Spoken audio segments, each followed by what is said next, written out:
What is up guys, welcome to Cerny Gaming. If you want to help support the channel, then go ahead and hit those like and subscribe buttons, and don't forget to leave your thoughts in the comment section below. Today we are going to be checking out an incredibly powerful Magicka Templar PvE DPS. The great thing about Templars is that they are so easy and smooth to use and can easily pull off some of the highest DPS in the game. We're going to be taking a look at two different setups today. A trial gear build that hits almost 110k DPS easily, and a build that uses absolutely no trial gear whatsoever but still hits well over 100k. So first things first, we are going to be using a high elf for this build. We get a ton of extra raw spell damage and max magic here on top of a nifty resource return mechanic that helps us with our sustain. But if you're not feeling the high elf, then Dark Elf and Khajiit are both excellent options as well, performing very similarly to the high elf. Bretons have vastly superior sustain over all the other races, but do miss out on the extra raw damage. They're definitely a strong contender though, regardless. Our food buff is going to be the Ghastly Eyeballs, giving us a lot of extra max magicka and magicka recovery, but if you feel like you need a health boost as well, then go for the Clockwork Citrus Fillet. If that's a bit too rich for your blood, then the Witchmother's Potent Brew is cheap, easy to make, and very effective. But if you can deal with having slightly lower health, Ghastly Eyeballs is the way to go. We're going to be using our standard spell power potions here, giving us Major Sorcery, Major Prophecy, Magicka and Magicka Recovery. If you like, you can switch this to a Heroism Potion for better ultimate output, which essentially results in a lot more damage output, but they're quite expensive to make, so use your best judgment. For our Mundus Stone, we will be using the Thief for extra crit chance. As time has gone on, crit has become a little more difficult to stack, so this one is necessary for hitting the highest DPS that we can. You may find that buffs from your group are putting your crit chance above and beyond what is actually needed, and if this is the case, you can check out the Shadow, Lover or Apprentice Stones, and select the one that will fill a needed gap. And now let's check out the champion points, starting in the Warfare section. Since the majority of the damage that we deal will either be damage over time or area of effect, Thaumaturge and Biting Aura are absolutely necessary for hitting those big numbers. Master at Arms is going to boost our direct damage as well, while Wrathful Strikes will add a little damage to all of our offensive skills. Moving on to the fitness section, the most essential slottables here are Rejuvenation and Siphoning spells, both of which add a ton of extra sustain. The other two slottables are pretty much flex slots, and can be changed depending on your needs and preferences, but for me, I like to make use of Expert Evasion and Slippery to boost my survivability and mobility. Now it's finally time to check out what gear we are going to be running. I have two setups here for you, one with trial gear and one with no trial gear at all, both hitting over 100k easily. So let's start with the trial gear setup. The first set that we will be using is the Pillar of Nirn. This is a medium set from Falkreath Hold and currently holds the crown for one of the greatest contributors to DPS on any build right now. It is strong, relatively easy to get, and has super easy proc conditions that will help carry your damage a long way. We use this on the front bar daggers and the jewellery. Next we have the perfected Wall of the Depth set from Dreadsail Reef. This one is on the trickier side to obtain, and if you're not used to that kind of content, you can instead use the non-perfected version, which will not change your DPS all that much, so feel free to go for that if you need it. The extra damage that this set brings to the table really is massive and is applied to a decently sized area beneath your target. It is also really easy to maintain the effect and is light armor, so we can use this on our body pieces. It's no secret that Zaan is currently one of the biggest contenders for damage in both PvE and PvP, and that isn't going to be changing anytime soon. Right now it is even outperforming the Harpooner's Wading Kilt and deals some of the highest single target damage in the game. You can get this headpiece from Vet Scale Caller Peak, which you'll be needing in medium, and the shoulder can be purchased with keys from the Undaunted Enclave. Finally on the back bar we have the perfected Crushing Whorl Inferno staff, which is obtained from Vet Maelstrom Arena. If you're not up to such a brutal slog, feel free to run through it on normal for the non-perfected version. The difference is a little extra penetration on your back bar, which all things considered isn't going to make monumental changes to your DPS. Now moving on to our non-trial setup, which won't require much explaining because it's actually a super simple switch, which is by design to make life easier for you. All we're doing here is replacing the perfected Whorl of the Death set with good old-fashioned Mother Sorrow, which remains strong and true to this day. That turn of extra crit chance will help massively with compensating for the lost raw damage that our trial set brings, allowing us to sit comfortably above 100k DPS without breaking a sweat. Alright, moving on, we have our skills. Templars excel with strong, consistent AoE damage, and our choices of skills will reflect that. First up is Puncturing Sweep, which is the Templar's bread and butter, dealing strong AoE damage in a cone and healing us for a percentage of the damage done. This counts as a channeled skill, so if you can't get a hold of Pillar of Nirn for whatever reason, check out Deadly Strike as an excellent alternative. Next is Power of the Light, another famous identifying skill of the Templar class. This deals a little upfront damage and then stores some of the damage that the enemy takes over the next 6 seconds, to then deliver a powerful burst. Despite doing physical damage, this is the better morph since it also debuffs the opponent with minor breach, reducing their resistances. Try to apply this regularly to keep that timer ticking. We have Inner Light slotted on both bars to give us a boost to our max Magicka, in addition to constant Major Prophecy, increasing our crit chance. We also get an additional 2% max Magicka and Magicka Recovery from the Magicka Controller passive, that having this skill slotted activates, so it's a great all-rounder skill to have for efficiency. Radiant Oppression is our execute ability that really does deal ridiculous amounts of damage. There's a lengthy cast time that can be difficult to weave with, so that'll take some getting used to if you're new to the class, but otherwise this skill is absolutely amazing and must be used. You don't use it until the enemy reaches about 40% health, at which point it replaces Puncturing Sweep as your main skill.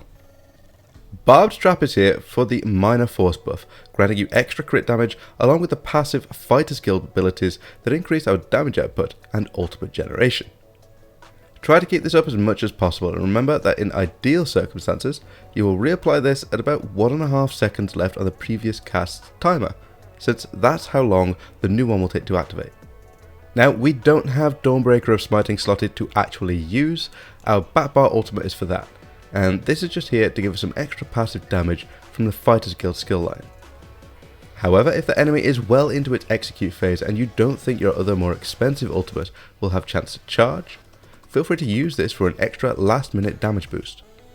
Moving on to the back bar, we have Unstable Wall of Fire, which with the Maelstrom staff's recent changes has become absolutely huge in terms of damage output.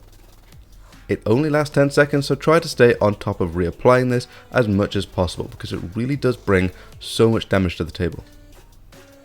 Ritual of Retribution is a nice, efficient skill that deals great damage every 2 seconds, that escalates the longer the skill is active, so try not to reapply it early if you can help it. Allies will also get the Purify synergy, which will boost their survivability massively, so make sure this skill is always active in combat.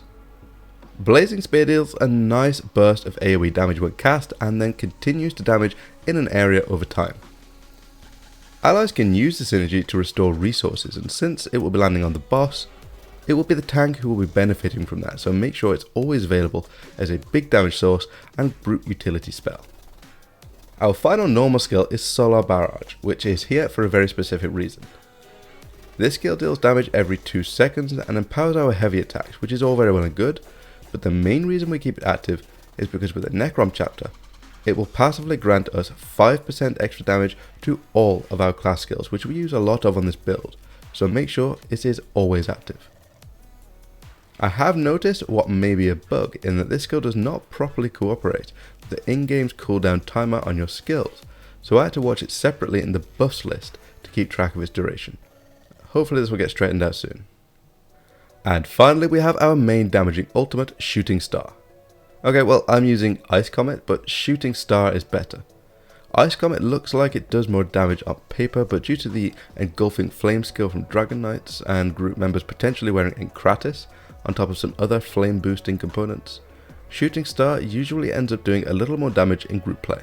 I'm not using Shooting Star during the parse, because Ice Comet will help to bring the numbers in line with what Shooting Star would be like in group play. Either way, this ultimate is relatively cheap for the huge amount of damage that it deals, so make sure you use it straight away whenever it becomes available. In terms of rotation, you're taking on a bit of a dynamic approach here, to get the best results, which usually sounds pretty tricky, but in this case it's actually really simple. For the start of the fight, open with Barbed Trap, Shooting Star and Unstable Wall of Elements, hit Solar Barrage, Ritual of Retribution, Blazing Spear and then Power of the Light. And then the rest of the fight is a simple puncturing sweep spam, pausing to reapply your dots as needed. However, when the enemy reaches 40% health, you must swap Puncturing Sweep for Radiant Oppression, which will now deal more damage, increasing for the rest of the fight.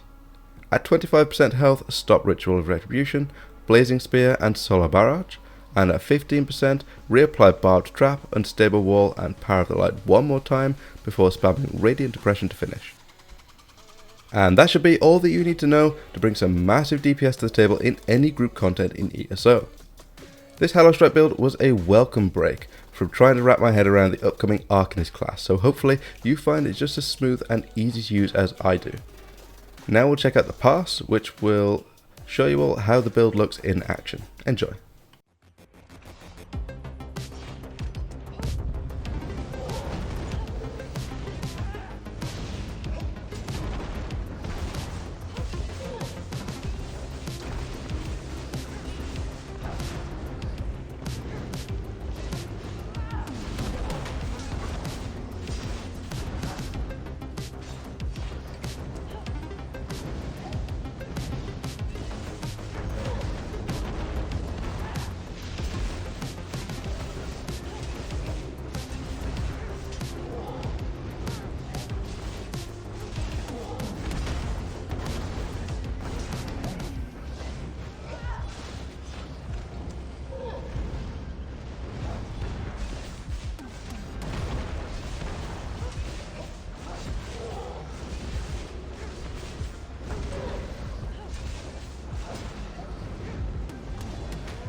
Thanks very much guys. If you want to help support the channel, then don't forget to hit those like and subscribe buttons and drop your thoughts into the comments section below.